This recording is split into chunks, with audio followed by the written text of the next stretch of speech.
Welcome into Dragon Ball Super Dope. My name is Kyle. Thank you for checking this out. We are still in the midst of a 5-year anniversary month. August 2022 marks 5 years of Super Dope. So, in a series of special episodes this month, I am joined today by my friend Rayshawn. Rayshawn, what's up, dude? How are you? What's good, everybody? How you guys doing? I'm doing pretty good. Hell yeah, man. Usually Rayshawn's on for the manga review each month, but here she joins me today to talk to a content creator you're probably familiar with if you're on Facebook, Instagram, TikTok, pretty much anywhere. You probably know her as Black Bulma on the meme pages. She's the woman behind the memes. Welcome to Super Dope, our friend Tay. Tay, how are you? Hi, I'm doing good. Thank you guys. Yeah, I'm pretty know what my some of my memes are crazy. Some of them are super dope, but I do appreciate everybody who supports them either way. So I appreciate you having me on. No, absolutely. So I definitely wanted to chat with you because I see I'm active on Facebook myself, so I've seen your content be shared in a bunch of different Dragon Ball fan groups and things like that. And for whatever reason, I would always think like, first of all, Black Bulma, cool name. Second of all, like That is pretty cool. what's cool about your content is that no matter what you post, it seems to get people to engage in some kind of conversation about whatever it is you post. And like sometimes I see the things and I'm like, yeah, it's kind of like a common statement, but like sometimes it's worded in a way where somebody just has to chime up in the comment section, and then before you know it, you've got all this activity on a post. So I want to talk to you all about your content creation stuff and everything in those regards, and like whatever else is you're doing that I'm not aware of outside of the meme, because I know there's other things as well. But I like to do the getting to know you stuff as like a Dragon Ball fan first. So I typically ask these questions of any content creator I have the opportunity to interview. But the other day I was talking to Rayshawn about this very set of Mhm. questions. And Mhm. Rayshawn was like, "What the fuck, man? You didn't do that for me back when we first started making At podcasts." all. I mean, At all. whatever, man. Give me a break. So what we'll do is I'll roll through these questions, but I fully expect Rayshawn to chime in with his answers as well. My Okay. answers, I'll probably give him back, but I say them all the time. So let's see. Of all your I don't want to do the favorites yet. I want to do your origin story before we get to the favorites though. Tell me Okay. about how you got into Dragon Ball in the first place. How'd you find it? Who might have shown it to you? What was it about it that resonated overall? So I kind of have like a two-parter story, like for Dragon Ball. I grew up watching Dragon Ball with my twin brother. We watched episode for episode, like any other Dragon Ball fan, like that's older, not the new gen now, who can like go on Funimation and literally binge watch all of the fucking Yeah. episodes. But I grew up kind of watching the episode for episode. So I remember the Frieza saga, Goku going Super Saiyan for the first time, man, Gohan, going Super Saiyan 2. So I grew up watching it, but I didn't become a true fan of it until like my adult age and kind of like I had a weight loss journey that I was going on. So I was literally like binge watching Dragon Ball episodes. I put it on my TV and I would work out and just like watch it, and it was like super motivational. So after that, I just like totally fell in love with it, and now I'm just like a super dope fan. I follow everything about it. I follow the manga. I follow the movie. I follow everything about it. So it's really like me growing up watching it, and then kind of like incorporating Dragon Ball into like my personal life. So it's kind of like an inspiration per se, especially since Goku is like my favorite character. I love him as a character. He's very inspirational. He just gives like the essence of never wanting to give up, and I love that about him. So that's why, and so I mean, everybody knows he's my favorite character. Like that's not like anything new, but Goku's literally he's like my inspiration. Like he's a very like he pushes on, and that's pretty much my origin story. Yeah, I mean, so you take like the thing that you liked as a kid, you and your brother watched together and like you kept up with it each episode, whatever, and that's pretty cool. And like obviously a lot of us had that similar sort of experience watching Toonami back in the day, but for you to Right. then like reintroduce Dragon Ball into your life in a different way that it helps you get all this extra motivation on your weight loss journey, it's fucking cool. Right. It's kind of I think understated, that's the like first time I've ever heard someone say that, like for weight loss. That's a pretty really. Yeah. cool idea though. I feel like I see a bunch of dudes on Instagram who are like super jacked, and then they have like some kind of Super Saiyan shirt on, and I'm like, all right, I get it, bro. You're training to go insane or whatever the fuck. But like, I feel like that's different. Like those guys could have been jacked first and put the shirt on. She found motivation to keep going and pushing through it by It watching was just Dragon like Ball. watching it. It was just like because I would put it on even if I mean even I couldn't hear it because I had on headphones, but I was watching the Frieza saga and I was just watching Goku like train and he like going like 100 times the Earth gravity, sweating, and I'm just like I'm just running on the truck because I have like gym equipment here in my apartment. So I'm just like running on the treadmill. And I'm just like, damn, I mean, of course I can't train like that. But it's just like it's motivating. A lot of people who watch Dragon, a lot of to be honest, a lot of Dragon Ball fans are very much the gym rats. Like I don't know, like every Dragon Ball fan I I can know, feel like that. they go to the gym, they work out, things like that. So it's not really surprising, like that. I know a lot of people who have also had Dragon Ball like as a type of kind of like inspiration. So it's really kind of cool that Dragon Ball provides that like kind of inspiration to people to want to get healthy, get up and work out and things like that. So yeah, that's kind of why I fell in love with it. Like for right now. That's pretty cool. It inspired me to at least sit my ass down and make some podcasts and not go to the gym. Yeah. So let's talk favorites. Of all the Dragon Ball series, which would you say is your favorite? My favorite, of course, will always be Dragon Ball Z. The original will always be because it screams nostalgia. Like I'm loving Super right now only because of the manga. But Dragon Ball Z for me when I watch it, it's just I get hype every time watching Goku go up against Frieza, the Cell Saga, the Buu Saga, all the little moments, all the old for me, like I love the old style of anime, Sailor Moon, Cowboy Bebop type, like DBZ old style type anime. So when I watch Okay. Dragon Ball Z, it's kind of like a nostalgic type because to be honest, I didn't grow up in the 80s. I didn't grow up with OG Dragon Ball. That wasn't my starter. I actually started with Dragon Ball Z. I had to go back and watch OG Dragon Ball because I didn't even know it existed. I grew up watching Dragon Ball Z Kai. So it's kind of like I didn't even know, but like Dragon Ball Z was literally my starter. So it's kind of like that's how it got to be my favorite. And only because like Goku going Super Saiyan, it's just something about like it just like as a little girl, I remember like, and all Dragon Ball Z fans can kind of attest to this, that feeling, especially ones who grew up watching, not the ones that has like can watch it on Funimation or whatever, but the ones who ran home. The episode came on where Krillin got packed up and Frieza packed Krillin up, and then we saw go. It's like only a select it's crazy because only a select group of Dragon Ball fans can relate to that. Not all Dragon Ball, like me, if I started watching Dragon Ball Z right now, I'm not gonna feel what a person growing up watching it can feel because it's not gonna feel like I know Goku's a Super Saiyan without even watching Dragon Ball Z. Growing up watching Dragon Ball Z, we didn't know anything about what was a Super Saiyan. Like that sounded crazy. I mean, we heard Vegeta say something about it, we didn't care, but when we grew up and we saw it, it was absolutely like amazing. So that's the reason why it's probably my favorite. Just like the memories, the nostalgia, and things like that. So yeah. Nostalgia heavy. So you started off as a dub kid. Are you still a dub kid to this day? Or have you like transitioned over to subs now that Super's done? Well, I guess now it's all been dubbed, but Mm-hmm. sometimes when people thought a lot of times when people were watching the week to week Super episodes, they were like, I'm used to watching it in Japanese now. I just like it in Japanese, but Yeah. you're still sticking with the dub. I actually did not watch Super in dub. I was late watching Super because I didn't watch Super when it first came out. I watched Super when I went on my weight loss journey, which was about like I'll say it was like 2019-ish, I believe, or 20. Yeah, it was kind of like 2019, 2020-ish. I watched Super. So it was after I didn't watch it episode for episode. I binge watched it. So I watched it. It was already dubbed. So I've never watched one episode of Dragon Ball Z or Super or OG Dragon Ball, and so I watched it all dubbed.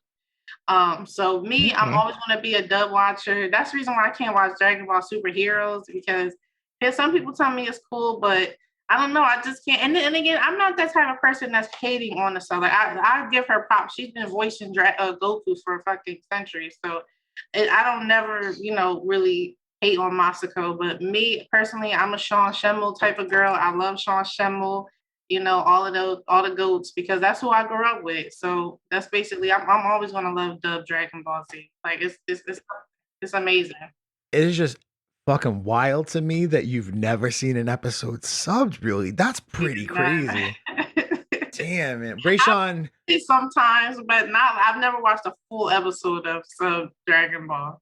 That is absolutely crazy. I mean, I grew up watching, like, I got exposed to it dub stuff first, but when they were in the middle of that loop on the Frieza saga, and it's like we never saw the end of it, and they just kept replaying that for like 2.5 years. I was fortunate enough to come into some bootleg tapes, so I started watching the Cell saga, the Majin Buu saga, and stuff. And I got used to Japanese. I got used to the Japanese voice cast at a very young age, so I got nostalgia for both, honestly. But I mean, historically speaking, that DBZ phony dub from back in the day is not great. They did a way better job when they redid Kai.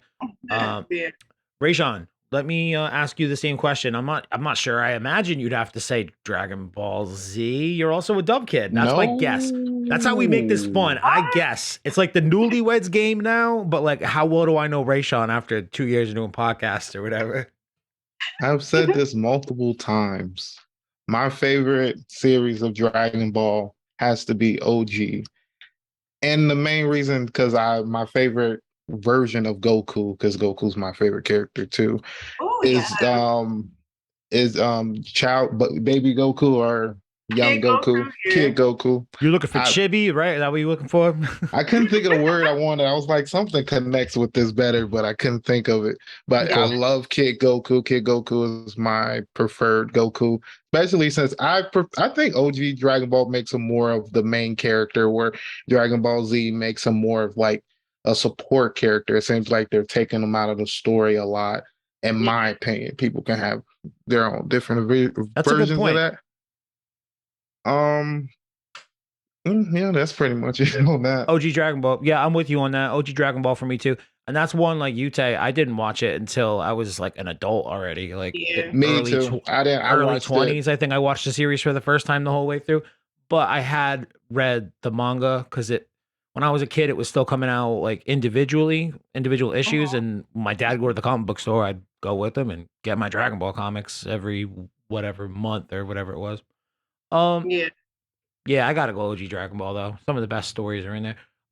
Tay, what would you say is your favorite arc in Dragon Ball overall?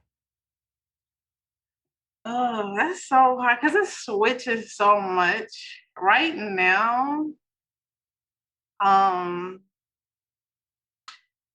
want to say I'm still gonna stick with the Cell Saga, only because, like, for me, like, I love the sagas where everybody's involved, like, directly. Like, of course, the Cell Saga was majority about Gohan, but I love when the characters are all involved and they're included, and they, like, the Z fighters, like, Krillin and Yamcha, Tien, everybody, like, they play their part. Like, there's a moment for Tien, like, and there's moments for all the characters, except, I mean, of course, up until Gohan, does what he has to do. But I just love the pacing of the Cell Saga. I love Cell, and I just love like the chemistry of the characters, and I love it. Was like also like it was another saga I watched when I worked out, because I love like Goku. Like, there was a lot of speeches there. I love when speeches happen, like when Goku talks to his son, telling him like, "Yeah, Gohan, you got this. Don't worry about it." And then you have 16 speech. It's just like, I love speeches so much because they're very much inspiring. So I'll say that, right now, because it always switches between the Cell Saga and the Moro Saga. Those are both my favorites, but right now I'm gonna say the Cell Saga for right now. Damn, Moro as a second backup pick. All right, I didn't expect that in a million years. But a lot of the stuff that you said you like about the Cell Saga, I'd say you can definitely see in Moro as well. In terms of getting everybody involved, that's some of my favorite stuff about the Moro arc is expanded cast. It's not just Goku and Vegeta kicking shit to like some evil villain for 30 chapters. What we're going through right now. For real, dude. Oh man, we have to talk about granola. We'll definitely get to that shit pile. I'm with you though. Cell's probably always my favorite. Pretty much never not my favorite. Ray, what do you think? See, now I feel like I'm about to get a little hate because actually Cell Saga for the longest has been, I've considered that the worst arc. I just hate that arc for some reason. I don't know. I Wait, prefer the why? Android arc before it. Okay, that Then I mean, when I say the Cell arc, personally, I'm thinking everything from the time Trunks shows up and slices Frieza in half to Gohan finishing Cell off. That's what I consider the Cell arc. Like the see, I stuff split I love them about the into Cell two. arc is from That free Android. art, yeah. That because the Boo Saga does the same thing. Like you got the tournament, and you got when they went in the Bobbity's, thing, and then it's like many little arcs. So the Cell it's Saga is really up all the until when the Boo tournament arc. happened. Yeah. Yes. It's all like Dragon Ball Z for me is All four right, arcs. then. Okay, it's four I- arcs. It's Vegeta, Frieza, Cell, Boo. All the shit that happens in between, sure, those are all mini, smaller arcs within the bigger arc, but those are the four big arcs in Dragon Ball Z. Well, see, I just like to split it up so I don't have to say I hate the whole arc. I like the Android part of it, but if y'all want me to add it all together, I don't like the whole arc, and it's a petty reason why I don't like it. So it's like I just don't like the fact that it kind of switched over the main character to Gohan, and I'm like, I'm just not a Gohan fan. Yeah. What? I'm You don't like actually, I hate Gohan. That is what I just could not I don't stand really like Gohan. Gohan either, but I have a cup with him on my, or he's on my cup. But the right now. crazy thing is, I love playing with him in the games. He's actually really good in the games. But as a character, I fucking hate him. I would have to say my favorite arc would probably have to be the Frieza or the first World Tournament. With Jackie It's one of Chun. those two. The Frieza arc. Why I like the Frieza arc because you get Frieza is one of my favorite anime villains ever. I think he's one of the funniest characters ever. He says some of the most racist, funniest shit. Like it's just hilarious. Frieza is fucking hilarious to me.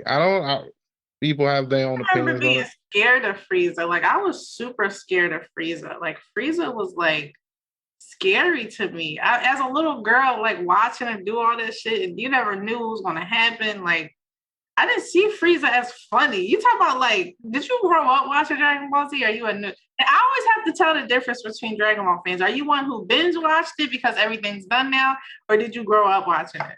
Oh shit! You're getting called out, Ray. What is it? I watched the Saiyan arc while growing up. I didn't watch the Frieza arc. I don't know exactly when I watched the Frieza arc, but it was probably when I was in high school. Current day Frieza is definitely very funny, but it's only because he's already been overcome, and our heroes can keep him in check. You know what I mean? But like back then, when you didn't know what was happening, and he just showed up to Namek and just started slaughtering all the Namekians to find the Dragon Balls. Yeah, that shit felt like like everyone says there's like a horror movies kind of aspect to the beginning of the Cell saga with Imperfect Cell running around, draining everybody's power and stuff. Same sort of feeling in that early Namek arc when Frieza's just showing up, flying around, being like, "What's up? You got Dragon Balls? Oh, you don't want to say anything? Boom, you're dead." Right. Like that was scary shit. I don't think I really found Frieza that scary. I don't know. I don't really think he did anything too crazy in that arc, I guess.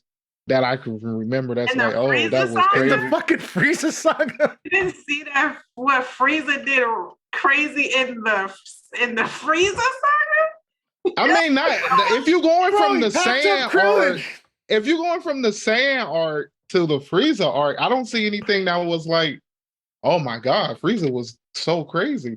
I don't know. Frieza packed up. Yeah. Frieza packed up Krillin. He packed up Dende. He did all types of stuff.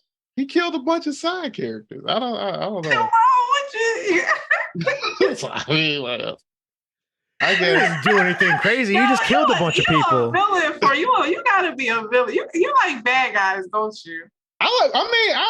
Boo would be more, I guess, more villainous than Frieza, in my opinion. I don't know. I just felt like Frieza was hilarious. I don't know. To me, they're both kind of evil, but yeah.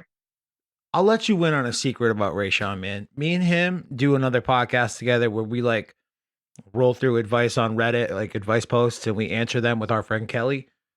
And sometimes Rayshawn just comes out with the wildest, most evil, angry shit, seemingly out of nowhere, delivered in a very calm tone and demeanor. And then we think about what he says and we're like, wait a minute, what the fuck did you just say? And he just had like exactly that same type of moment just now. And he's like, Frieza didn't even do anything that bad. Who cares? Well, I didn't think that was a big deal. I know a person who likes evil characters when I see them. Because there's certain people who are anime fans who you ask them their favorite character, they saying people like, the most evil people you could think of. And I'm just like, that's your favorite character? Like, I don't know. I feel like I'm on the. I guess this don't work with Frieza, but most of the times the villains in anime are usually heroes in their own way. They just go about it in a different way. I think this doesn't work with Frieza. I said that in the beginning. No. But in most anime, it does. I think you mean like some characters or some villains can be like sympathetic, and then there's other things called anti-heroes who like Hero Killer Stain and Boku no Hero Academia. That's why one of those he's Stain. You would consider him a bad guy because he goes out and kill heroes. No way. But he's only killing the good. He's only killing the shitty heroes. If you a shitty person pretending to be a hero, you got to go. I can't wait till that season comes back, sort of. Except I don't know how I'm gonna handle doing episodes for that on top of all this other shit. But whatever, I digress. We're talking about. Also, I had another. Oh, I think you kind of brought it up a little bit earlier, but you watch. That shit was on speed. Anyway, I'm sorry. Go ahead. Oh, what I was gonna ask. Do you watch a lot of different anime or just really Dragon Ball? Oh, I watch a lot of other anime. I like right now. I just finished Bungo Stray Dogs. I'm watching One Piece. I'm reading Spy Family. I'm about to reread Naruto. I watch a bunch of like the AOT, Black Clover, at one point. Oh, you're a Black Clover fan? I watched everything. Like a lot of it, I do. One thing I do get like the question a lot is, are you a Dragon Ball Z exclusive? Like, do you watch nothing? I'm like, bro, I'll probably watch all the anime you've watched. But the thing is, because I'm a Dragon Ball content creator and I also get paid for it, it's kind of like you got it. Yeah, I enjoy it's kind of like a three. I enjoy it. I'm a content creator and I get paid, so that's what I'm gonna talk about. Like people, I get sponsors and stuff. So yeah, I'm gonna talk about Dragon Ball because a lot of people enjoy it. I have a big Dragon Ball fan base. A lot of people who support me and they love to talk about it. So of course I'm gonna talk about. But sometimes I talk about like anime aside. I just finished watching The Boys, so I was talking to my Facebook friends about that show, which was kind of crazy. But I watch pretty much everything aside from Dragon Ball. I just talk about Dragon Ball the most because that's my bread and butter right now. I mean, I'm kind of in that similar kind of situation. Like, I don't watch very many anime, but I do just make content pretty much just about Dragon Ball. Like, Rayshawn does a bunch of different animes on his show, but yeah, I'm just like, no, Dragon Ball's what I know. It's what I'm comfortable talking about.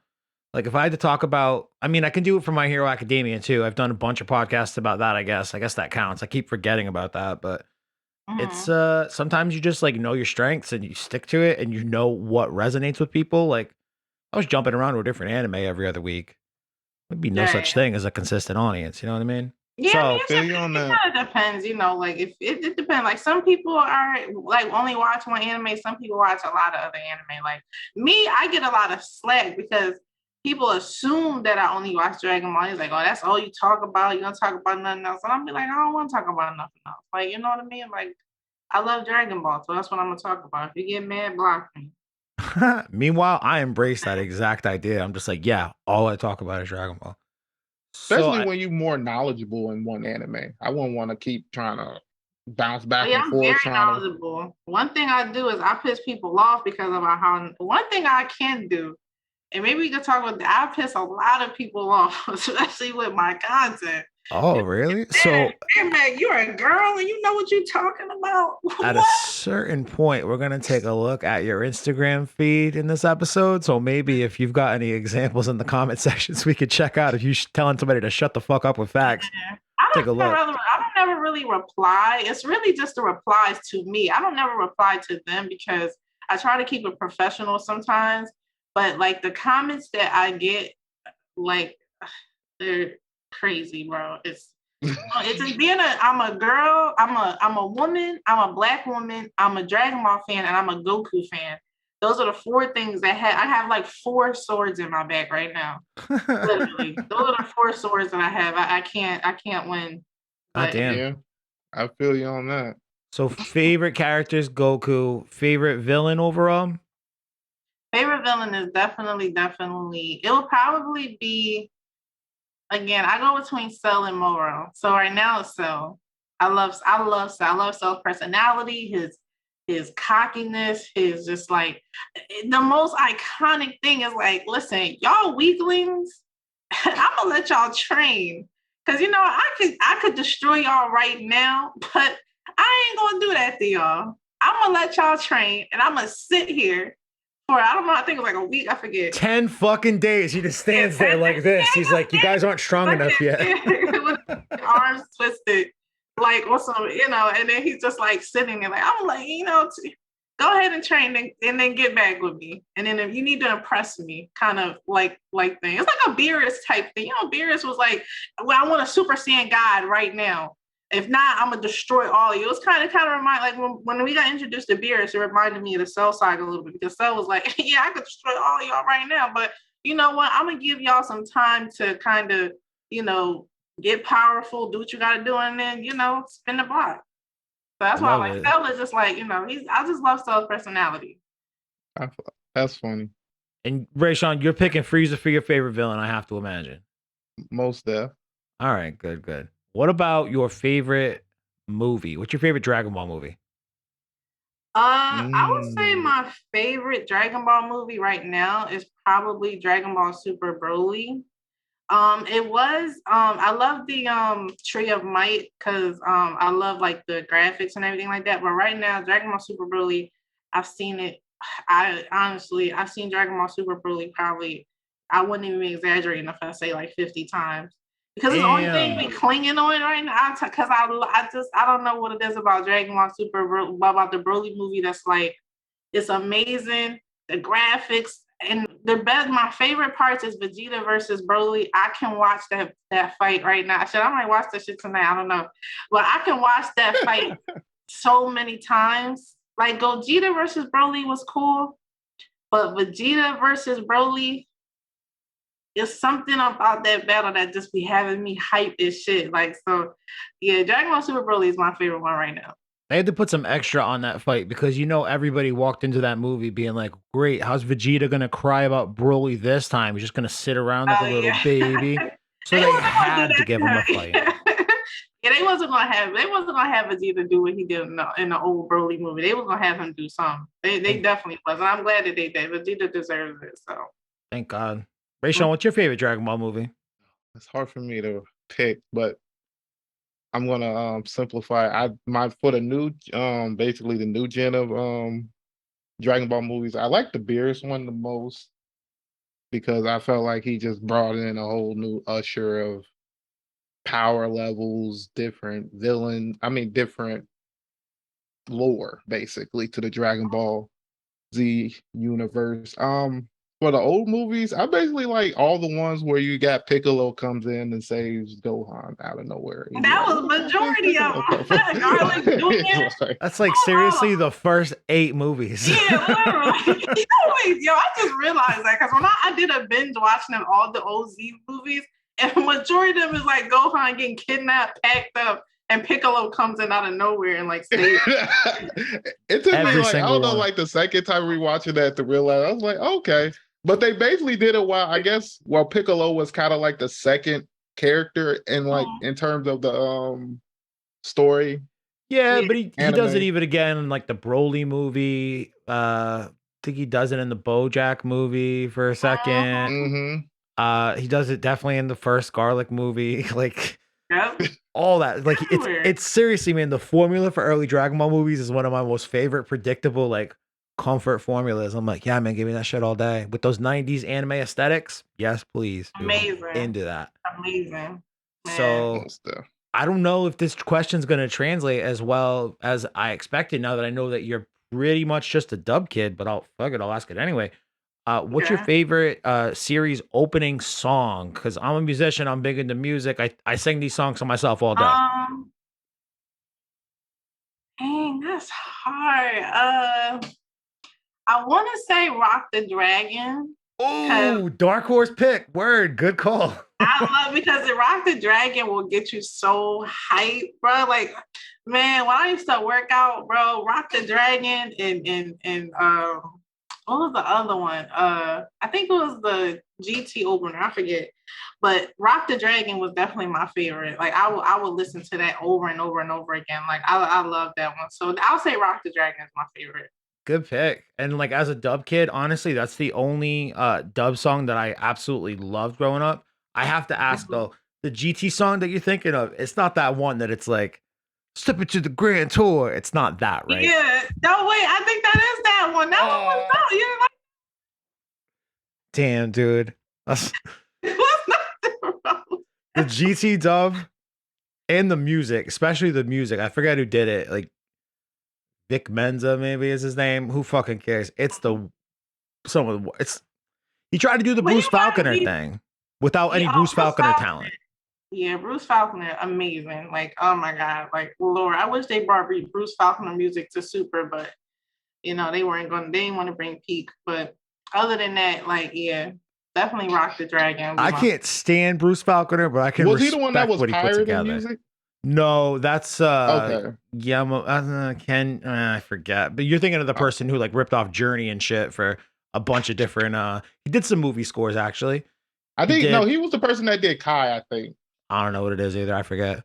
I think that Rock the Dragon holds up. Step into the Grand Tour, not so much. Ray, do you have a preference? I feel like you don't ever comment on music when we talk about shit. Because I'm one of those people who like, because it's really cool because I've been trying to find this thing because Netflix have it where you can just skip the intro or that's old news, but yeah. All right. So, but you just skip the intro all the time. No, this anime website I have actually allows you to do that. Like anytime the theme song comes up, it'd be like skip. I'd be like, oh my God, I've been waiting. Why Funimation ain't do that yet? I don't know what Funimation is waiting for. I'm waiting for Crunchyroll to finish taking them over. Point of theme songs, I think they're kind of, I don't know. But if I had to pick one, I guess I'll say the OG Dragon Ball. But I couldn't tell you none of the words. Man, I am so heartbroken by everything you just said, dude. I'm sorry. But all right, well, I know the Cha, ain't it like Cha La? I know the Cha La one. Oh, the Cha La and Cha La. How you guys fucking know? Yeah, you guys get it. I know that one. That's a good one. All right, fine. That's an acceptable pick after you said all that stuff about you not liking music and hurting my feelings. But I don't watch it in any anime, so. If I played you a song right now, are you going to be like upset and try to hit the skip intro button on me? Wait, you don't like the Naruto ones? Have you watched Naruto? I watched Naruto. I just don't like theme. I just don't like theme songs. I just find them as a waste of time. Like I'm like, I want to see the anime. What is this? He's like, I don't know. Yo, Kelly does that same shit, man. And I yell at her all the time. I'm like, it's when you consume an episode of anime, I feel like it's necessary. I do like you need the intro to set it up. Yeah. Dude, it's like less than 90 seconds in most cases. Get you in the mood, get you hyped. And then you watch the outro afterwards. And then if you're watching it week to week, hopefully there's a preview for next week's episode. You get to like chill while the outro music plays. And then it's like dun dun dun dun dun. And then it's like Yu Yu Hakusho? Come on, man. You ever watch Yu Yu Hakusho? Yeah, I don't watch the themes in any of them. If Yu Yu Hakusho over there, bro. All right. Well, even like on the Netflix, I've never watched any of the openings on. I just find it to be a waste of time. Like, what is when you go to see a Marvel movie? Make it go within the show or something. When you go to see a Marvel movie, information you don't need. When you go to see a Marvel movie, do you sit through the credits and watch the post-credit scene? Well, I'm forced. I can't just go to the screen and press next. Like, oh yeah, bro. One thing I learned, and I learned that lesson once, is when you go see a Marvel movie and you walking out the theater, everybody gonna be looking at you while you walk out. I ain't never make that mistake. You are a spot. I did that shit. I forget what I went to go see. And everybody looking at you and they probably like, yeah, this idiot, she don't understand something's coming up. So I was just like, I ain't never doing that shit again. I'll stay all the way to the end. Because they show like was it the opening clips, huh? Was it like the opening day? Yeah. Yeah, I can feel They just that. look at you and they be like, yeah, she know damn well you're supposed to stay here and watch these 3 extra clips after this 20-minute fucking caption throw down. Exactly. So like I've had that exact experience, people just staring at me as I get up during the Marvel credits, but little do they know, I just sat through a 3-hour fucking Marvel movie, man. I got a rock a piss real bad. So I run to the bathroom and then I run back. And everyone's like, "Oh no, he just had to pee. It's okay. He's not an idiot." It's like a second phase to that experience. All right, so let's wrap up the music, and then I want to ask you some stuff about making content. But the music, favorite ending song from Dragon Ball. Ending? I don't think I remember a lot of the endings. Because you fucking skip them. All right, cool. Yeah, because I'm going to the next. I'm go more to the intro. next episode. Intro. Yeah, I'm like him. I'm more intro than outro.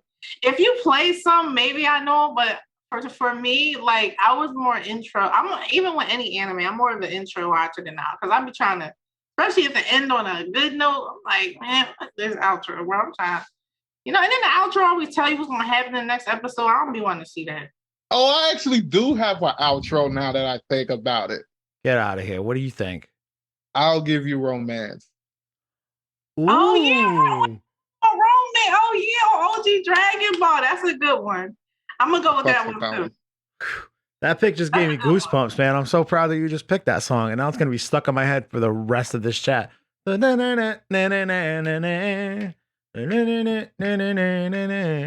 was a good one.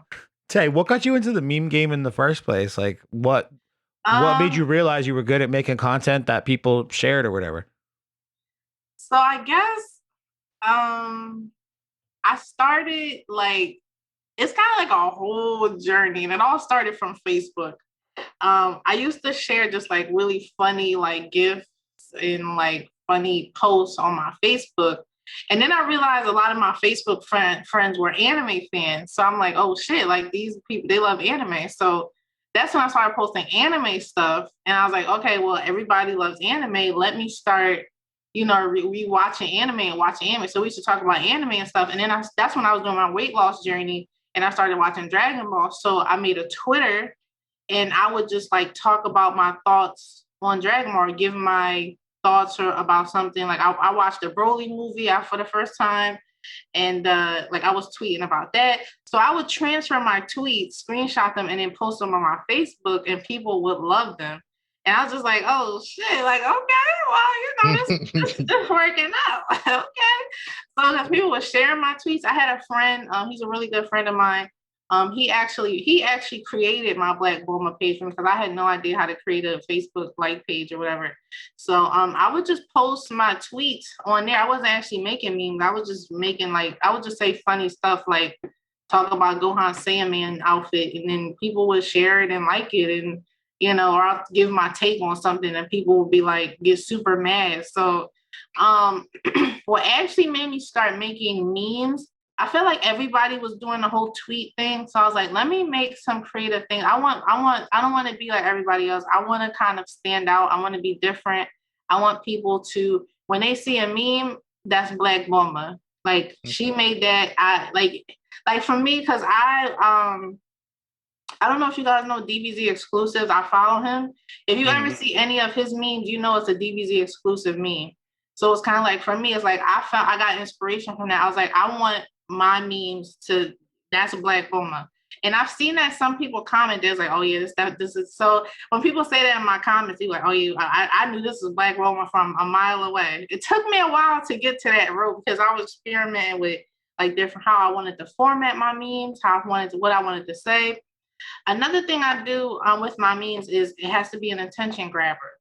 So I get the most like things that I know people would like, color, and then I give my take. It might be a wild take, but I'm all about analytics and things like that. So I want people to engage. That's the point of it. I don't want you to just look at my meme like, oh, okay. That's why I can say like a statement like, I would never say something like because it's so bland, but for example, if I say, "Oh, Gohan went Super Saiyan 2 in a Cell Saga," like I would say something like, something outlandish that'll grab people attention, and it would, or I'll say like, "Oh, Gohan going Super Saiyan 2 was way stronger than Vegeta." And then the Vegeta fans will get mad, like, "Oh no, but Vegeta did that." I have to grab my audience because people will scroll. I want people to look at my content, and I want them to enjoy, interact, and debate, but also just have fun and just know that, yeah, that's Black Woman. And that's kind of what like got me into creating my own memes now, creating my own layouts. I do edits, I do kind of like all types of stuff just to try to make something that I've created and I've touched like look perfect. So that's kind of what I'm still kind of learning how to do this stuff, but it's been pretty good so far. A lot of my memes have been posted by a lot of big creators. I done seen my stuff on YouTube. I done seen my memes on TikToks, and people send me my own memes. I'm like, bro, I created that. Like, I was like, oh shit, I didn't know that was you. I was like, oh yeah. So it's really crazy, like knowing like I'm not used to it yet, but like when people tell me like, oh man, like my friends know you, much love from this place and that place. Oh, thank you for your content. It feels really good because I'm glad that number one, I'm keeping Dragon Ball alive because I love Dragon Ball. I want people to love Dragon Ball. So with my memes, I try to keep Dragon Ball alive as much as it can because it's to me, I love the anime. So if I can make people engage and talk about Dragon Ball every day, that's what I'll do. So yeah, that's why I started making memes pretty much. Yeah, man, that's a really cool story. Uh Damn, we just covered so much. Like you kind of just rolled into the next question that I wanted to ask you. Like, no. It's not a bad thing. You just have a natural progression of the way that you tell the story, like the way I laid out the questions, but you just fucking rolled because you're that good at it. I would like to take a look at your memes. Is that cool if we do like a screen share on the video? Cool. Yeah. Let's because like I kind of want to pick your brain a little bit on just like what was the thought process on doing this meme? You know what I mean?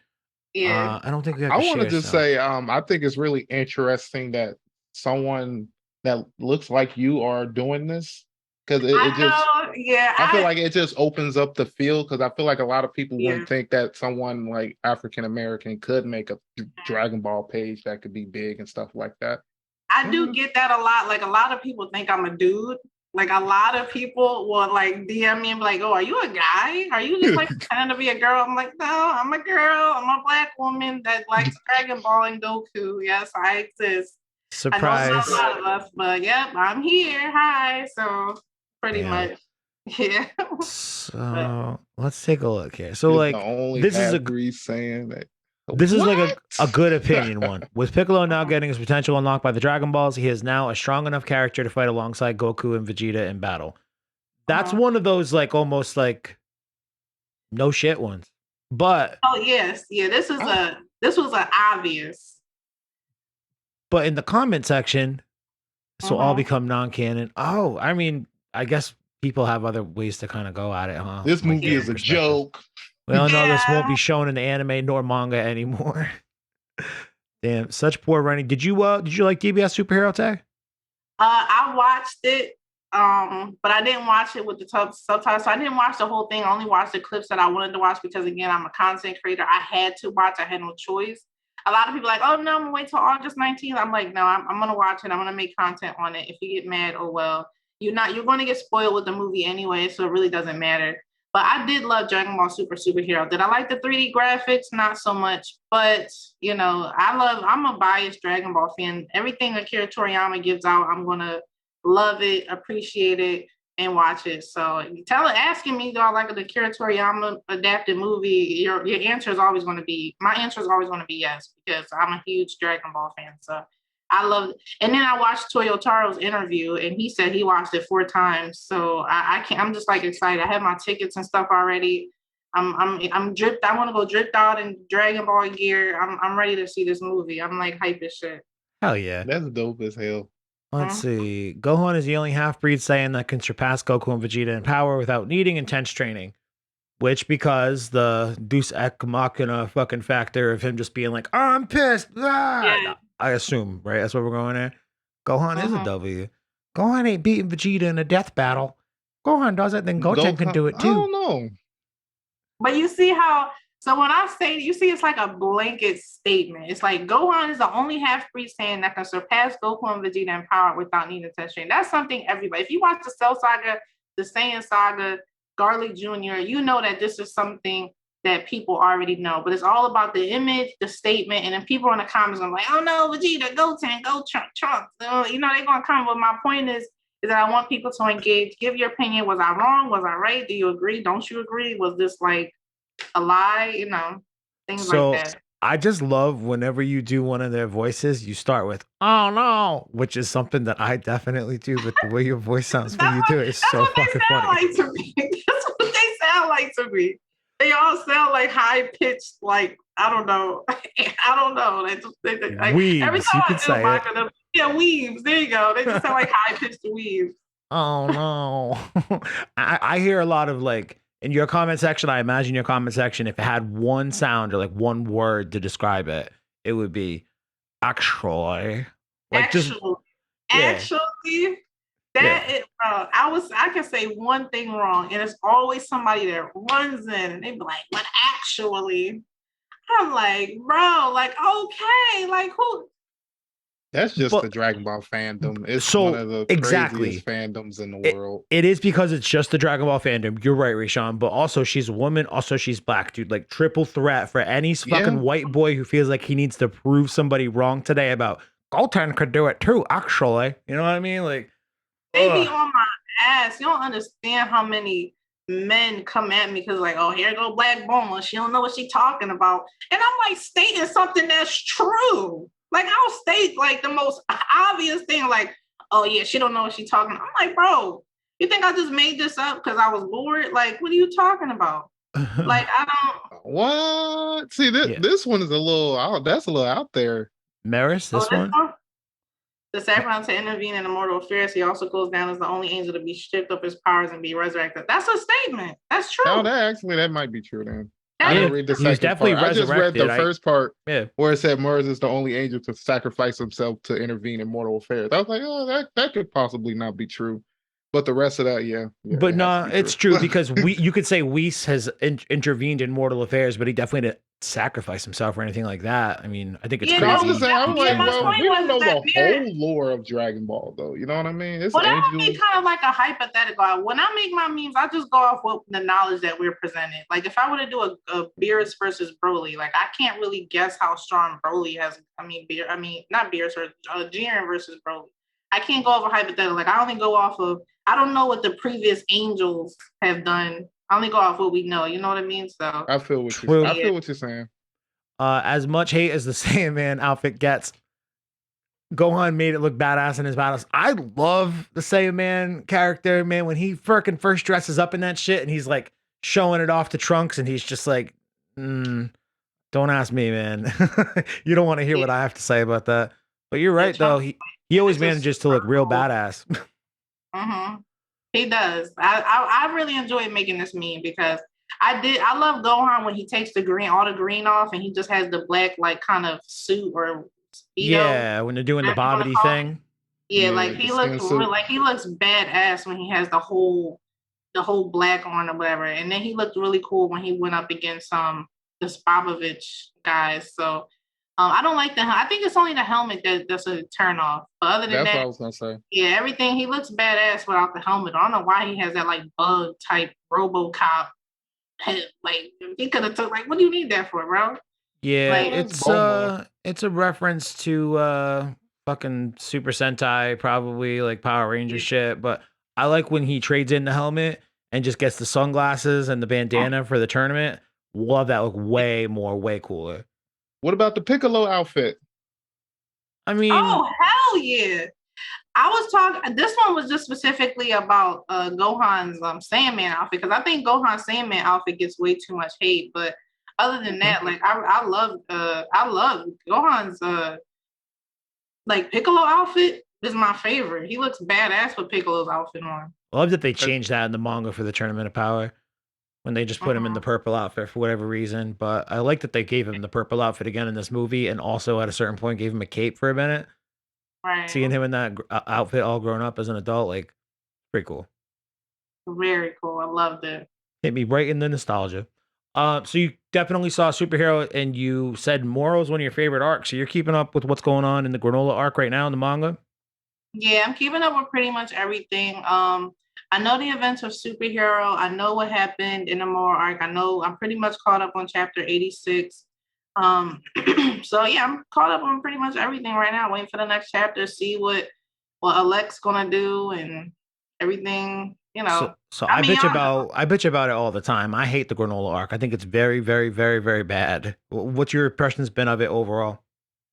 Um, I wouldn't say it's I wouldn't say it's bad because I've been hyped about certain moments, like when we saw Bardock, when we saw Ultra Ego. Like I think it was good for kind of like to die down for what happened in the Morarch because the Morarch was intense. It was brutal. It was blood. People getting packed up, dying. So I think that it was a very much kind of jokey type of thing to kind of lighten the mood of how serious, the Moa arc got.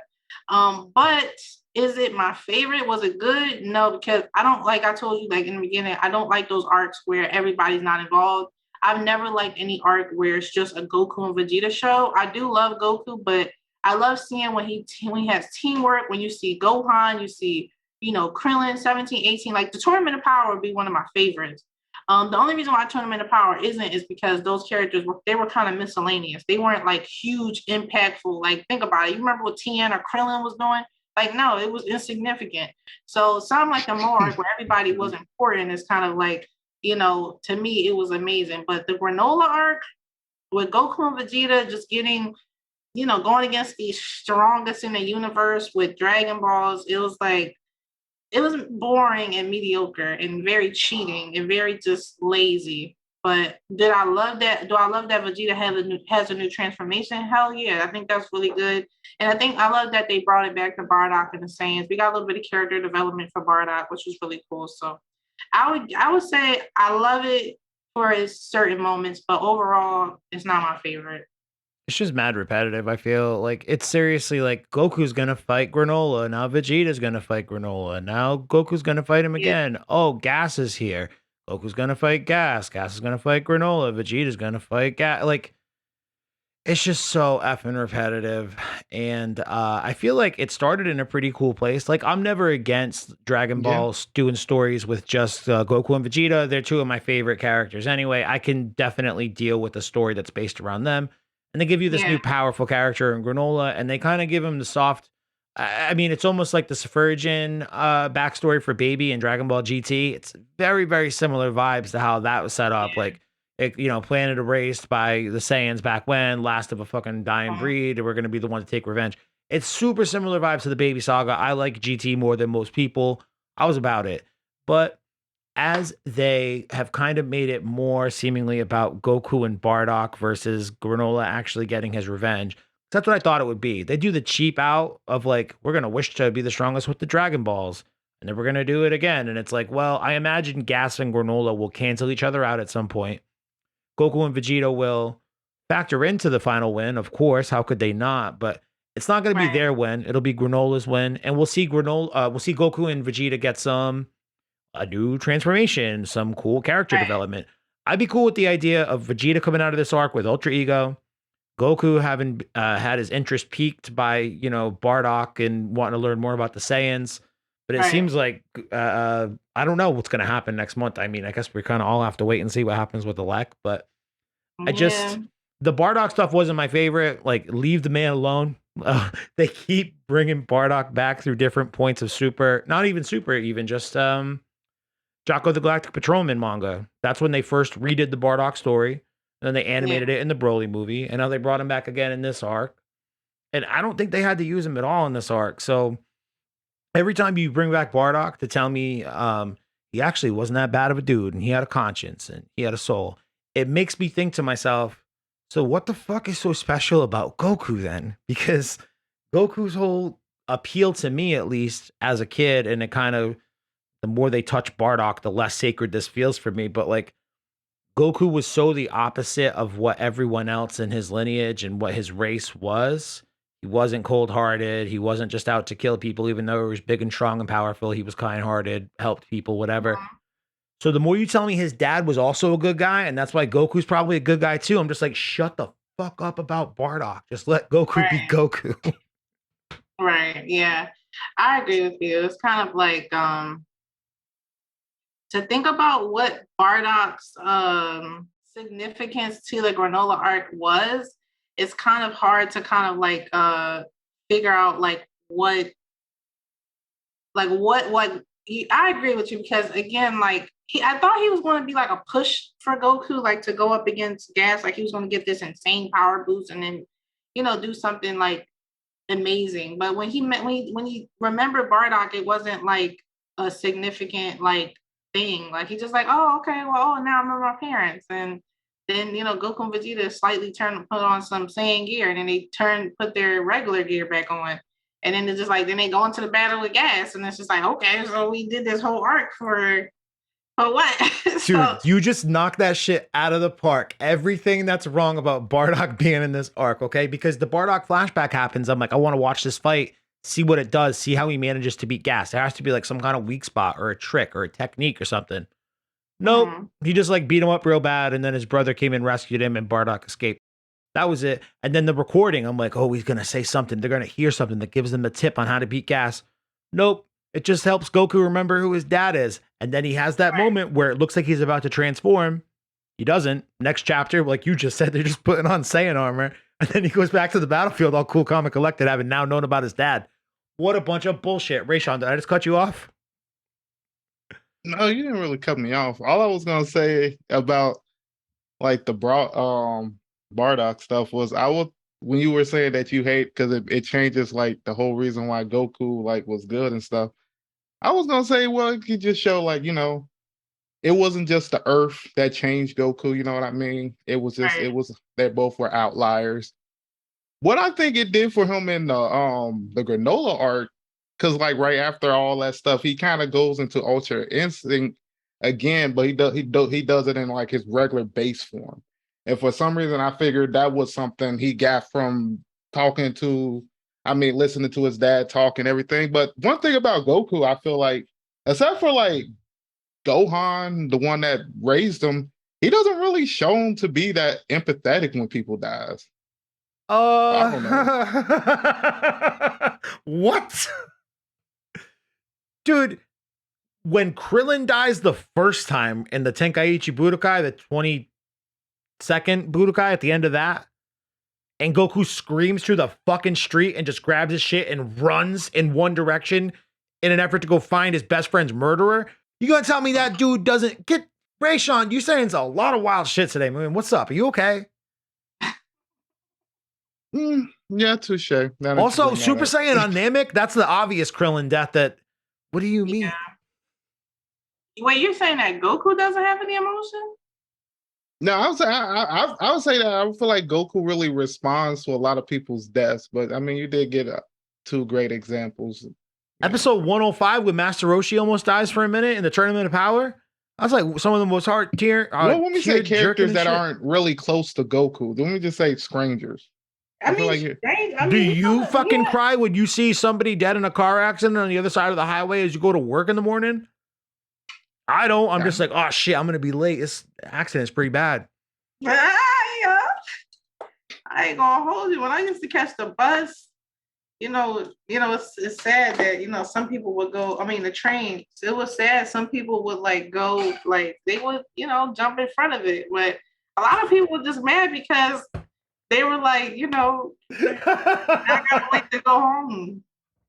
And I was just like, yeah, that's really sad. But a majority of people, when you get to, when you're about to go home and around 4 or 5 o'clock, somebody want to, unalive themselves on the train. It's like a majority of people dang, now I got to wait to go home. So a lot of people are very non-empathetic to that. It's like, now I gotta find another way to get home now.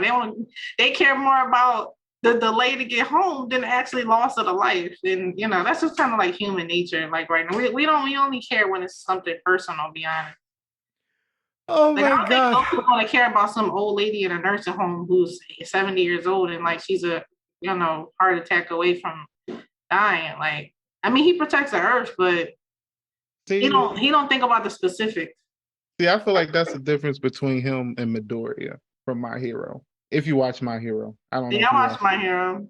I feel like that's the difference between, because I was arguing with somebody about, is Goku a hero type of character, and I was like, he's not a hero type of character. It depends on which version you watched as a kid. If you watched the Toonami dub as a kid, he should feel like a hero in your brain on the hope of the universe speech and all that shit. Like, we get it, bro. You're Japanese Superman. He should feel like a hero. In Japan, he's definitely more along the lines of somebody who's always interested in like improving himself and testing his upward limits. And a lot of the times those interests align with beating a big evil guy that just came to Earth who wants to blow its ass up. So, I mean, I think he's still a hero in either respect. In my personal opinion, it's Son fucking Goku. Let's be real. He's a hero to all of us. Be real.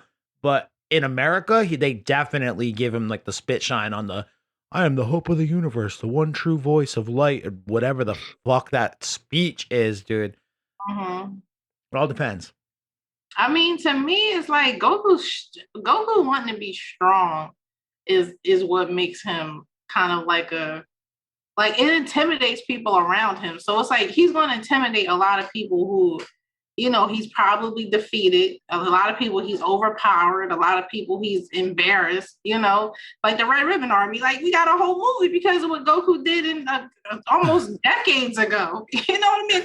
Like if Goku would actually have finished the job, we wouldn't have never got the Cell Saga. We wouldn't have got like superhero, 17, 18 type shit. So, a lot of the reasons why, I won't, to me personally, do I think Goku's a hero, like Superman type, All Might type? No, like he don't come in and be like, oh, hi, citizens, I'm here. Don't worry about it. Like he's not like Superman. Like he's just like, oh, a strong enemy has appeared. Oh, I can't wait to fight him. But then in turn, it's like the recoil is, to save the universe. Yeah, I saved the universe. You know, like I get a fight in, and I saved the universe. Like that's a killing, knocking two birds. He living the best of dreams type shit. It's a coincidence. Shit. Like I didn't even know I saved. Like I didn't even know I saved the universe. I just wanted to fight. So I actually, is he a superhero? No, but to me, he's a superhero by mistake, I guess he's a hero of sorts, certainly. Yeah. Whether people are aware of what he does for them or not, I mean, that's a different story. I did an episode probably like at this point, well over 3 years ago, which was what was it? It was like Superman versus Goku versus All Might. And that was something like that was the title. I'm probably mixing up the order right now. But it was talking about how Goku, when I say Japanese Superman there, I don't mean in the sense of what Superman does in his day-to-day being a citizen. I mean truly like in terms of the origin story, and then how Japanese All Might, Christ, how All Might is because the idea came from a quote from Horikoshi, who does the My Hero Academia manga, and he talked about how everyone always draws the comparison between All Might and Superman, but when he was making All Might, for whatever reason, he really had Son Goku on the brain. So it made me kind of think about like what those connections might have looked like in his brain and kind of break them down a little bit. I think All Might and Superman, I think All Might is really Japanese Superman, but Goku and Superman's very similar origin stories, like last to escape their planet, sent to Earth, end up becoming the savior, all that shit. They definitely go about it in very different ways, but you know what, man? His dad was a really fucking nice guy. So Goku, I guess, is a nice guy too. So that's great. That's really great. Yeah. You have any predictions on how this arc's gonna wrap? Hopefully in a couple weeks here. We're recording this on what's today, the 4th of August. So this might be out, I think, the week before, maybe the week after, maybe the week of the manga. You have any predictions for chapter 87? How granola wraps? Of course, I think Frieza coming right now. I think do I think Frieza's coming? Probably not. I don't think we're gonna see Frieza this arc. I doubt we will. Frieza's probably like on a whole nother galaxy. Probably don't even care about what's going on. How I think it'll probably end. I think the last chapter was probably the end. I think this is kind of like the we're gonna go into that whole, that whole calming moment where it's gonna be more dialogue, and Alex's probably gonna collect his brother and they're gonna go run off somewhere. But I think that's just pretty much it. I think the battle's over. I don't think they're dragging this arc in any more than what it is. I think the hype they already said that we were at the climax of the arc. So I don't really think that there's going to be like any more big surprise. I mean, unless Elect like kind of, you know, destroy like a whole cell moral type thing. Oh yeah, I'm gonna turn Hughes and blow everything up type shit. I don't know, but other than that, I don't really see a huge unexpected thing happening. I don't see Elect like changing his ways or some shit, but I don't know. I think Elect might just collect his brother that's packed up on the ground right now, and they might just go off planet somewhere. And I don't know. They might call Jocko and get them all locked up or something. Man, I wish Jocko would show up and arrest these fucking clown shoes and this goddamn arc on a clown note, on a high note. But for me, the thing that kind of has bugged me a lot about this arc was there was so much emphasis put on the wish for when they became the strongest. Where like you're gonna burn through the rest of your power, the rest of your lifespan, and we've yet to see that happen with Granola, and we've yet to see that happen with Gas, and they like put a pretty strong emphasis on, even though you've condensed the last whatever, I think he's 50 when he makes the wish. They have a lifespan of 150 years. So he takes his final 100 years and condenses them down to 3 years. They like give a pretty implicit warning, like, hey man, don't go out there powering up all crazy because you can burn through 3 years real fast. And they've said similar shit about Gas as recently as last chapter, where he made an allusion to the idea that I feel so powerful, I'm burning my cells like their energy or something. We're like, yo, that's right. You're gonna die, man. And it seems like both these dudes might walk away from the fight. Maybe Alec has an ace up his sleeve. Maybe he made a secret wish. Who knows? I'm starting to think maybe they'll just drop that plot thread too. That was another one. The wish was made off screen for literally zero reason. And then Alec comes back all fucking shady, like, yeah, I didn't do anything else at all. But another one just fucking dropped, bro. OG73, that's the one I'm still pissed about since the original goddamn chapter of this. I can't wait till it's over. Yeah, that was a stressful thing. I don't know if you guys know who Armorland Gaming is on YouTube. Yeah. I did a dual like YouTube video with him where we basically talked about we had talked about like the predictions of what's Alec's next move, like what's he plan on doing now that he doesn't have kind of like his bodyguard with no Gas now to protect him. So like he said that he might use OG73 as like a leverage to try to team up per se with Frieza, but I'm like, bro, like my prediction to him was like Frieza could just fucking destroy him, and like you ain't about to bribe me with OG73. I'll just destroy all of y'all and take them. Like, and that's the type of time Frieza is on. So I don't think Alec has any more options. OG73 does have all that information and things that Frieza could use, but I mean, I don't really see Frieza showing up. I really don't see Frieza showing up. I really don't. I think this is the end all be all, be honest. Yeah, I'm kind of with you on that. I don't think as much as I would love if Frieza showed up and was just like, I heard you guys were talking shit about me, trying to like do some diabolical shit behind my back, pew pew pew pew pew through all their chests. I'd love to see that. I don't think it's gonna happen either. To give my theory on how I think it's gonna end, I think if it ends like the next chapter, it ends. I feel like Frieza is gonna have to come in and do like a fast kill type of thing, because I just feel like Alec has to die, because I in my mind, Gas and Granola are gonna die at the end of this arc just because they made that wish, so they're gonna have a consequence to that. That's a good guess. My other thing I do think that one thing that could come into play for Alec is, since Gas is like knocked down on the ground right now, he could have OG73 come and just hit his neck right now and basically have all Gas powers right then. And then you basically have another bodyguard that basically is as strong as the strongest person in the universe and can basically beat any person you need. So I do feel like that's something that could come into play, and it could drag the arc a little bit.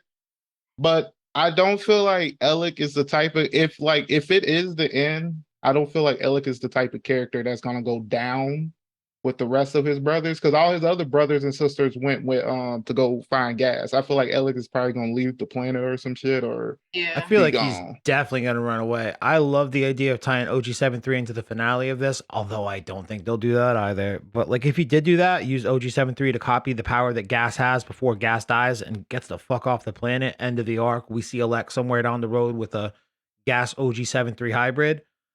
Fine, just get this arc over with, man. I am That's all what I'm saying. set. I'm just ready for it to be over. I did But the math out the other day. I have it around here somewhere. Hold on.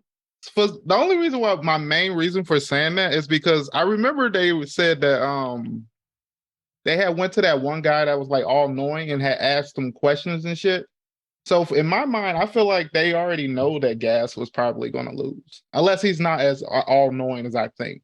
Oh, that's interesting. Yeah, Yeah. the dude with the why can't I think of his name right now? Zuno, that's his name. So here's the math. Ready? So Moro, chapter 42 to chapter 67. That's 25 chapters in total of the 87 chapters. 28.7% of this motherfucking manga was dedicated to Moro. Moro, I think, much more enjoyable. Granola, on the other hand, is 67 to 86. So 87 for next month. So about 20 chapters. 22.9, 23%. So still almost a quarter of the manga run that we've been reading for the last few years, but it's felt like twice as fucking long, man. Like, Yeah. it's Very. been very poorly paced. I'm ready to have it over and done with, but I guess we'll see in a couple weeks when this chapter drops. We shall see. I cannot wait. I can't wait to see the spoil. You know, we always get the spoilers, so we shall see what happens. Yeah. So we're I'll recording be on a getting those next Thursday. week. Yeah, we'll get them next Friday, I believe. So that'll be cool. Get the spoilers, and then I'll probably do an episode on that at some point in between. But we're coming up on the end of it. I guess we'll see what this granola arc holds. But I'm really just kind of interested, Tay. I know that you're like meme queen blowing up, and everyone knows your stuff from that, and they're sending you your own memes, and they don't realize you made them. But like, what's the goal? What's the long term play? What other things are you trying to do beyond memes, or is it just what you like to do? Like, what's the plan? My next goal again, I'm starting my YouTube, but I don't really I kind of like just go with the flow. Like me, I'm known for my memes now. I'm never gonna stop making memes. Like I'm never gonna like there's never gonna be like me moving to YouTube and like stop making me because that's what I love to do. I love to give my thoughts in meme form. So if people love them, it gets my name out there and things like that. So that's the next goal for me right now. And just take it day by day and see, where I elevate from. I've been doing content for like a year and a half now, and I've grown. I can't believe how big I've grown. How many people I've met. I'm celebrity. I have one celebrity that I talk to about Dragon Ball. It's the craziest thing. I don't know if you guys ever heard of B.O.B. Oh, for real, the rapper? Yo, I've been to see his show before. You got the nastiest guitar player. Like super dope. Like he DM'd, it's crazy, probably a little story. Like he DM'd me and he on my personal page and he was like, it's crazy because he's a fucking celebrity. Like I love his music. He DM'd me and he's like, oh my God, you're Black Bulma? And I'm like, yo, you're B.O.B. Like he's DMing me like he's a fan of mine. And I'm like, bro, like you're fucking a celebrity asking me, am I Black Bulma? It's the craziest fucking situation I've ever been in because like I follow him. It's like imagine like a blue check celebrity. I don't want to call them that, but of course he's a celebrity. It's like DMing you, excited about something you've made. So he followed me back on Twitter. He followed me on IG, and he literally just sends me like Dragon Ball memes and stuff. And he's super cool. He's super dope. He's super funny, and he's super down to earth. Like I didn't fangirl. Like we just literally talk about Dragon Ball stuff. He's a cool person. He's really dope, and it's just really cool to have like a celebrity bro, like he's a Dragon Ball fan. Like this is crazy to me, man. Like in my brain, I have a running list of like celebrities who fuck with Dragon Ball in my head, and B.O.B. was nowhere near that list. But you wouldn't think I would never in a million years know that he was a Dragon Ball fan. It's like I wouldn't even know. Like, but he's a huge Dragon Ball fan. He loves it, and he's super dope and super cool.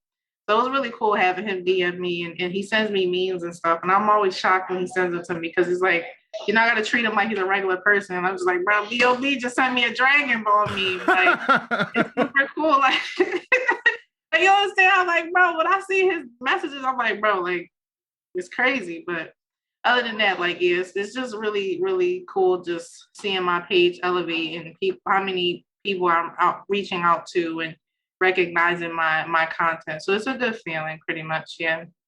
Beautiful. Well, I mean, B.O.B. That's reaching super out. I fucking mean, dope. like if Thundercat like responded to one of my memes or something like that, I'd probably have a heart attack and fucking die. Like Yeah. straight up die. I'd be it. I'd be over with.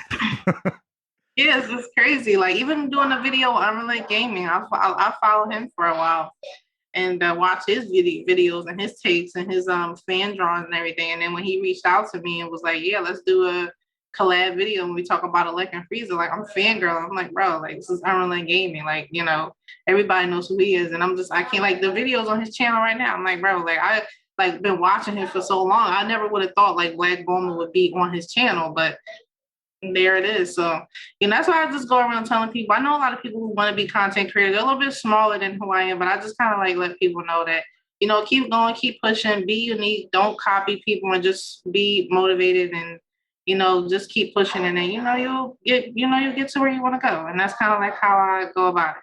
So, yeah. Hell yeah. I thank you for sharing that at the end there. It's beautiful for people like me and Rayshawn to hear. Like, I don't think we're ever gonna hit your kind of audience, but like it's very cool to hear how you It's got to hit be super risky. Like I'll make a post and I'll say, "Man, Goku's the best character in all of anime." And Yeah. people just like I don't have the I can patience. already feel the smoke. I did that. I made that post on Twitter and it went viral. Like so many people adding me and so many people on TikTok adding me, and it's like I can't believe like so many of the characters, Bakugo, Asta, and I'm just like, bro, I don't care. Like, but thanks for sharing my tweet, bro. Like, that's all I care about. Like, of course, that's my biased opinion, but if you're gonna share my tweet and get my name out there, then okay, yeah, Asta's better than Goku, sure.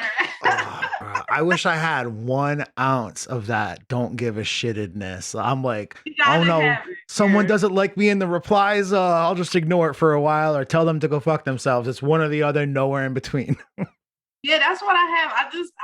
I like the troll and I like to push people buttons, but it's really ultimately just to kind of get people talking, get people, you're going to get a little triggered, but just know I'm only doing it because I want people to have conversations. Like I've had people say, yeah, I met a friend through your post. I met a group of people. Like we talk about Dragon Ball. I've talked to them about Dragon Ball. Like so many people have connected through my posts and made friends with each other. And even like my Facebook friends I talk to about Dragon Ball all the time, we DM each other and talk about the chapters. It's like so many people I've met in the community that are really like friends that has been through my journey with Black Bulma with me. And they're really super dope. So other than that, like, yeah, it's just kind of like, it's just me triggering people, but just more so I can get people to talk and have conversations, not just look at my stuff and scroll past it. Like, if you look at my content, you scroll past it, I didn't do a good job, and that's kind of like that's my personal kind of like quote of what I do. Like if you look at my stuff like, oh no, that's bland, like that's like no, I didn't do something, I didn't do right. So yeah, beautiful. Okay. Well, I like that. That's making me rethink some of my content ideas. Right. I mean, as somebody I'm somebody who like listens to creative marketing podcasts sometimes when I'm like feeling in a rut or like need some ideas or whatever. So talking with you about this stuff toward the end here,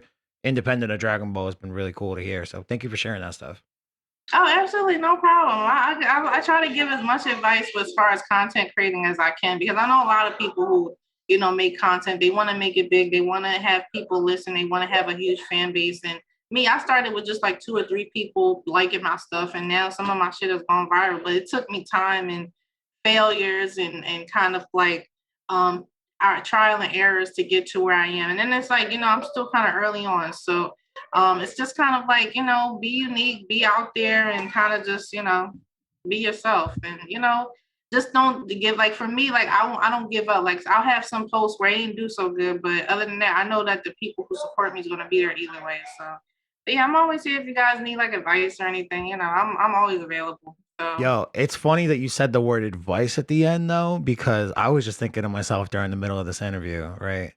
We should get Tay on an advice podcast at some point in the future. And listen, I'm all full of advice, right? Every time, like people, I do editing, I do like I'm analytics, I'm all types of stuff. Like I care about the numbers, the engagement, the followers. I tell you where you can post your stuff, where you can get good engagement. Like I have a Facebook group right now with 100,000 Dragon Ball members, and I post all my stuff on there. I tell people if you're a Dragon Ball content creator, post the links to your if you stream Dragon Ball Legends or you play Kakarot or you do something, like bring it in my group. You know, that's how I kind of develop. Which group is yours, Tay? I own Dragon Ball memes. I own a bunch of groups. Like I have a Ginyu Talk group. I have but my biggest group that I own right now is called Dragon Ball memes. Right. I'm gonna link some of your stuff in the show notes for this episode too, like your YouTube. I'll link to your Facebook page, your Instagram, all that stuff. But I don't think I'm in that one, but I'm in so many Dragon Ball groups on Facebook, like the names start to run together on me, so I'm not sure. I'm in probably like 30, 40 Dragon Ball groups. All the big ones. Same. So I get kicked out of some. I moderate some. I'm, admin some, but pretty much, yeah. But yeah, I'm here. If you guys have, I love giving advice. One thing about me, I'm a sharing. I'm not, like if you see somebody with a nice shirt on, you like, yo, where you get that shirt from? I was like, oh yeah, it's just old. I don't remember. Me, I'm like, listen, I got it from Walmart in the men's section, and then like I'm gonna tell you, like I'm not the type of person that like gatekeep, my secrets. I'll tell you what to do, what apps to use, what to use for pro editing, all types of stuff. Because it's like I understand because I've reached out to people to try to get advice and they left me on red. So I understand. Like I try to help as much as I can. So yeah. Thank you for saying that. I think I'm gonna have to schedule some time with you to pick your brain on some stuff, but. You've been super generous with your time tonight. Thank you so much. All the links to Tay's stuff for Black Bulma is going to be in the show notes of this episode. Rayshawn, my friend, I'll talk to you in a couple weeks for the manga, I'm pretty sure. So that'll be cool. Pretty sure. Or if you want to give a little shout out to what we do on Mondays. I mean, that one's launching in a few weeks. The Advice Pod will be starting up in its own podcast. I believe the date is Tuesday, September 5th. It might be the 6th, actually. I should be looking at a calendar and not saying this, but Advice Pod will be dropping in just a few weeks after you hear this episode. So it'll be in its own feed this year. Go rate and subscribe. Help people find that. That'll be cool. I think we're just calling it the Advice Pod, by the way. Yeah. For right now. Good name. All right, Tay, thank you so much. Rayshawn, I'll talk to you soon, brother. And that's gonna do it for Super Dope. Black Bulma with Super Dope Podcast.